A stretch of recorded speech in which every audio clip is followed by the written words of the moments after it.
Le DAF Fresh Morning, c'est 104.5 tonnes de bonne humeur. Tous les matins sur Urban FM. Capitale. Sur les 104.5 Urban FM, la station urbaine dans le DAF Fresh Morning, on est avec Mosley. Mosley, on parle de quoi ce matin? Bonjour DAF Fresh, bonjour tout le monde. On parle de... Évidemment, ce qui se passe à l'Assemblée nationale en rapport avec l'audition du ministre de l'Intérieur. Vous savez qu'actuellement, il y a un travail qui est fait pour pouvoir préparer le référendum qui devrait se tenir d'ici la fin de l'année, de ce qui est donné comme information de la part des autorités de la transition. Et la semaine dernière, déjà, le ministre de l'Intérieur avait été au niveau de l'Assemblée nationale pour pouvoir proposer la révision ou le vote de la loi. De la loi électorale, donc du code électoral, qui n'avait pas reçu l'assentiment des députés parce que ces derniers estimaient qu'il avait violé un tout petit peu les procédures qui concourent à l'examen des textes à l'Assemblée, notamment le fait qu'il fallait déposer les documents ou le document 48 heures avant auprès des députés. Donc il avait simplement été conduit. Puis il y a eu une nouvelle audience le 10 juin dernier, et au cours de cette audience, ce qui ressort, c'est qu'il y a véritablement aujourd'hui, on va dire, presque une scission pour certains, des incompréhensions pour d'autres, un clivage qui ne dit pas son nom entre ce qu'on a appelé aujourd'hui, comme le qualifie d'ailleurs Gabon Rizou, les députés issus des rangs du PDG et ceux issus de l'ancienne opposition et de la société civile. Il semblerait qu'au moment de l'examen de ce texte à l'Assemblée, il y a eu comme un besoin pour les députés de l'ancien régime d'aller rapidement vers le vote, de donner leur quitus pour que ce texte soit voté. D'ailleurs, lorsqu'on prend l'intervention d'un de ces députés, l'honorable Jamais Biaodio, qui est disponible sur RFI, il dit, je cite, « J'ai soutenu cette loi pour l'Assemblée nationale pour que l'Assemblée nationale ne soit pas comme un blocage à l'action du gouvernement qui voudrait très rapidement travailler pour revenir à l'ordre constitutionnel. » Donc, ça sous-entend que tous ceux qui, aujourd'hui, sont favorables à ce que cette loi-là soit modifiée en l'état, alors qu'il y a des reproches qui lui sont faits, il y a des griefs qui sont faits par un certain nombre de députés, comme je le disais tout à l'heure, de l'ancienne opposition et de la société civile, et qui estiment qu'en l'état, on donne trop de latitude au ministère de l'Intérieur, du moins il y a trop de pouvoirs qui sont donnés au ministère de l'Intérieur et les partis politiques sont pratiquement écartés du jeu électoral, et à partir de là, ça, pour eux, c'est un recul de l'ordre démocratique et ça ne participe pas à pouvoir permettre à ce qu'il y ait une certaine dynamique qui voudrait que aussi bien les partis politiques que les candidats aux élections puissent être acteur aussi du processus et permettre à ce qu'il y ait une certaine, on va dire, transparence qui s'inscrive. Et c'est ce qui fait qu'aujourd'hui, il y a ce blocage-là. Et ce blocage pourrait perdurer si on n'arrive pas, au moment où nous parlons, il y a d'ailleurs une commission ad hoc qui a été mise en place pour pouvoir, d'une dizaine de députés, pour pouvoir donner un rapport sur le sujet.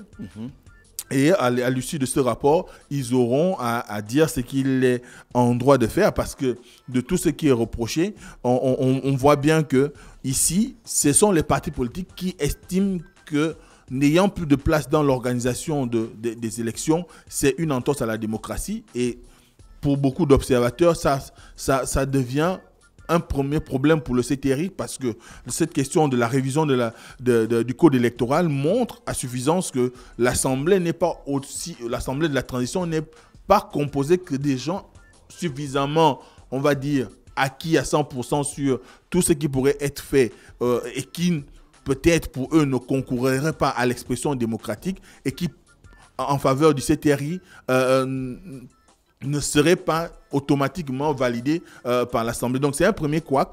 On estime que c'est un premier couac dans la mesure où ça fait quand même on est à 2 semaines. En 2 semaines, les députés ne parviennent pas à s'accorder sur le vote de ce code électoral.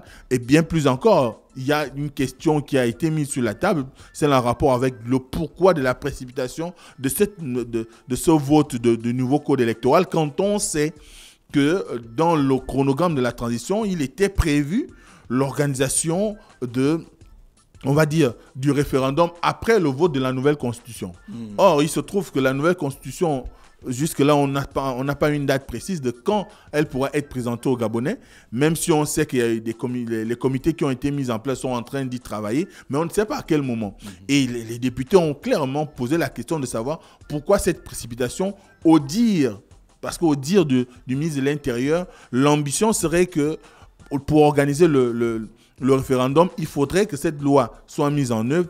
Or, pour les députés, ça ne pose aucun problème. On pourrait simplement prendre une loi d'exception, puisque nous sommes en situation d'exception. On pourrait prendre une loi spécifique sur l'organisation du référendum que d'aller vers la révision coûte que coûte du code électoral, alors qu'il comporte des aspects qui ne sont pas de nature à pouvoir rassurer l'opinion politique nationale et qui pourraient peut-être constituer des écueils pour l'avenir. Donc, c'est une des premières situations qu'on rencontre. Il y a aussi le fait qu'on a, dans une récente communication sur RFI, le professeur Albert Ondossa a fait une communication dans laquelle il demandait à ce qu'il y ait la publication des résultats de la dernière élection présidentielle.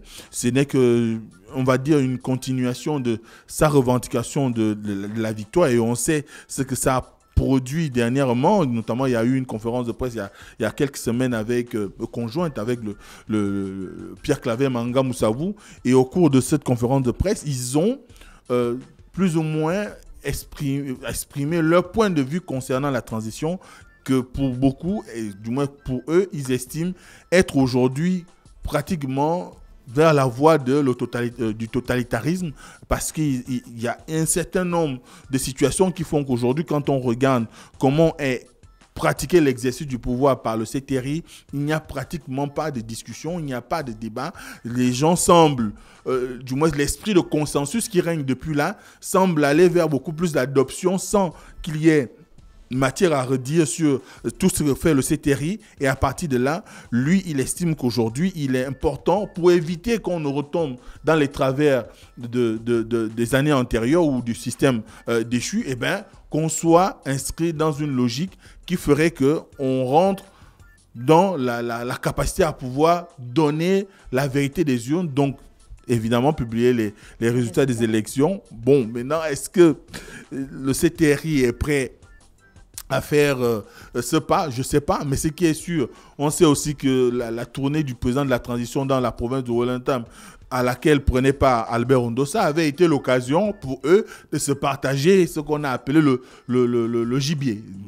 Si tu te rappelles encore de la fameuse expression où le président de la transition a présenter la quête du pouvoir comme étant l'oncle et le neveu qui seraient allés à la chasse, chacun de son côté, et qui finalement, l'oncle aurait tiré sans que l'animal ne tombe à l'endroit où il a reçu la balle, mais que ce soit le neveu qui soit allé l'achever, et à partir de là, il ne fait que partager. Est-ce que ce partage, dans le fond, a eu lieu? Je ne sais pas. Quand on continue à voir les sorties ces derniers temps de Albert Ondossa, et d'ailleurs, beaucoup ont fait savoir qu'il aurait bénéficié d'un certain nombre d'avantages en numéraire et peut-être encore en matériel roulant. Je ne vais pas être dans l'affirmatif parce que ça reste des suppositions. C'est ce qui est dit entre ceux qui avancent qu'il aurait reçu entre 2 et 6 milliards, et à la clé des berlines, notamment des véhicules 4x4 VX, 2 ou 3, plus la nomination de son épouse à la SEG. Bon, c'est autant de choses qui sont mises sur la place publique. On ne sait rien de ce qu'il en est. Mais ce qui est sûr aujourd'hui, il y a une véritable levée de bouclier de la part d'Albert Ondossa. Est-ce qu'on va dire que c'est l'expression de peut-être de quelqu'un qui se retrouve dans une situation où il n'est certainement plus consulté? Je ne sais pas, comme le disent certains. Est-ce que c'est juste parce qu'il aimerait exister au niveau de la scène politique? C'est possible, mais il n'en reste pas moins qu'aujourd'hui, en l'état actuel des choses, demander la publication des résultats des scrutins, quand on sait que beaucoup d'institutions d'avant avant 30 août ont été mis à plat, à l'exemple du Centre gabonais des élections, qui devrait normalement détenir les résultats sortis des urnes de l'élection présidentielle, des élections jumelées du mois d'août 2023. À partir de là, est-ce qu'il y a eu la conservation des archives? Est-ce que ces archives n'ont pas été dégradées? Est-ce qu'il suffirait simplement de faire revenir le monsieur Bonda pour qu'il puisse donner les vrais résultats? Je ne sais pas. Mais les faits sont là. Il appelle à ce qu'il y ait la manifestation de la vérité concernant le scrutin, notamment à travers la publication des résultats. Il affirme quand même que c'est un président élu, Albert Ondossa, et qu'il ne prend pas la place d'un président de transition. Est-ce qu'il aimerait alors que la Cour constitutionnelle puisse prendre une décision après la publication des résultats de la présidence, si ça arrive? Mais il a été élu sur quelle base? Ce sont ses propos. De ce qu'il se dit, c'est qu'il a remporté des élections. Et tu sais comment ça se passe dans notre pays. Tout le monde Cette question de président élu, on l'a vu depuis 2009. Même Mbabesoul avait fait ça. Oui, Mbabesoul encore, c'était même avec... Mambundo avait fait ça. Oui, c'est vrai que Mbabesoul avait créé avec ses amis le Haut Conseil de la Résistance et consorts.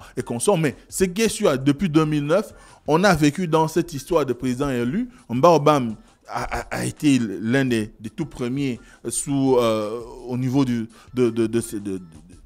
à partir de 2009 à se revendiquer comme étant le vainqueur de la présidentielle de 2009. Puis on a eu Jean Ping qui a été tout le dernier mandat d'Ali Bongo appelé président élu. Si tant est que Albert Ondossa voudrait porter le même titre, ce n'est pas un problème. Le problème aujourd'hui, c'est est-ce qu'il est reconnu? Est-ce que cette qualité lui est reconnue aujourd'hui par l'ensemble de la population? Déjà, à l'avantage de Jean Ping, c'est qu'il y avait une certaine cristallisation des espoirs des populations, mais également des acteurs politiques autour de la personne de Jean Ping après l'élection de 2016, ce qui lui a permis de mettre en avant cette idée. Ensuite, il y a que, quand on regarde le cheminement, ce n'est pas le même. On a eu une élection qui n'a pas suffisamment abouti à des résultats peut-être que tout le monde aurait attendu, parce qu'il faut encore le rappeler, lorsqu'il y a eu la proclamation des résultats des élections présidentielles de 2023 ou des élections jumelées de 2023, le vainqueur c'était Ali Bongo. Si on va sur la base de la déclaration officielle des résultats, le vainqueur c'était Ali Bongo Ondimba. À partir de là, je crois qu'en République, ce qui prime, c'est souvent la voix officielle. Ce n'est pas les estimations des populations, ce n'est pas les oui-dire, ce ne sont pas des histoires de... selon ce qu'on dit ou selon ce qui aurait été validé par X ou Y dans un bureau de vote. Non, c'est la voix officielle qui est souvent tenue comme étant celle que tout le monde devrait suivre. Et à partir de là, est-ce que Ali Bongo aussi ne pourrait pas se prévaloir d'être le président élu? Et que deviendra cette transition? Donc, c'est autant de questions qu'on se pose. L'objectif, je pense, beaucoup plus pour Albert Ondossa, c'est qu'il se retrouve dans pratiquement les dernières années du mandat d'Ali Bongo avec Jean Ping, dans la condition de Jean Ping, où autour de toi, tes alliés d'hier sont partis et tu te cherches une voie pour exister sur la scène publique. Et je crois qu'aujourd'hui, le simple fait qu'il ait choisi d'aller faire sa communication dernièrement, sa conférence de presse jumelée avec Manganga Moussavou, traduit l'état d'esprit d'Albert Ondossa aujourd'hui. Parce que ça aurait été quand même particulier s'il organisait cette conférence de presse avec Mike Djoktan ou ceux qui l'ont soutenu durant l'élection présidentielle 2023, ça donnerait plus de crédibilité. Ça voudrait dire qu'ils restent quand même solidement attachés à leur unité d'abord. Or, il s'est désolidarisé de quelqu'un qui lui aussi était candidat. Du moins, il allait se coaliser avec quelqu'un qui lui aussi était candidat, donc qui ne le soutenait pas. Et qui est pris dans l'opinion comme étant parfois quelqu'un qui est calculateur. Et à partir de là, on se demande, est-ce qu'il y a de la sincérité aujourd'hui dans les déclarations que fait le professeur Albert Ondossa par rapport à cette victoire-là? Et encore plus, nous sommes dans un régime d'exception. Je ne vois pas en l'état actuel des choses le président de la transition dire, bon, ok, d'accord, il y a eu une déclaration qui a été faite sur RFI, je me mets à disposition pour qu'on sorte les résultats. Tout a été mis à plat. Ce n'est plus possible. Nous sommes à 10 mois après le coup d'État. Ce n'est plus possible. Donc, à partir de là, il faut simplement qu'on soit dans une logique claire qui voudrait que ben, on reste peut-être dans l'esprit en attente qu'il y ait la validation d'un certain nombre de recommandations qui ont été faites au niveau du dialogue national inclusif d'Angondje, où on a proposé, par exemple, qu'il y ait aussi la reconnaissance du statut de principal opposant ou du leader de l'opposition. Bon, après, qu'est-ce qu'il en sera? Je n'en sais rien. Mais ce qui est sûr aujourd'hui, il y a beaucoup d'acteurs qui ont besoin d'exister sur la scène nationale et on voit bien que Albert Ondossa ne veut être une de ces voix-là qui compte et sur qui les populations pourraient compter pour donner le change à l'exercice de la démocratie ou de l'expression démocratique, de l'expression de la liberté, de l'expression de la liberté au niveau de notre pays. Voilà. C'est bon? Oui. D'accord. René Ruth, les playoffs d'Islam. Les playoffs du slam, donc, c'est pour le jeudi 13 juin à partir de 17h du côté de l'Institut français du Gabon. Avec nos 4 derniers slameurs, on aura en même temps la demi-finale et aussi la finale. Si vous n'avez pas la possibilité de vous déplacer du côté de l'Institut français du Gabon, restez simplement connectés sur Urban FM à l'émission Urban Free. On aura une retransmission. Merci à tous les auditeurs avec nous ce matin sur les 104.5 Urban FM, la station urbaine dans le Da Fresh Morning, le réveil matinal, le pilote de la capitale sur la radio, la pilote de la capitale. Voici l'horoscope des auditeurs. On se retrouve demain en mode old school. Le Da Fresh Morning, c'est 104.5 tonnes de bonne humeur. Tous les matins sur Urban FM.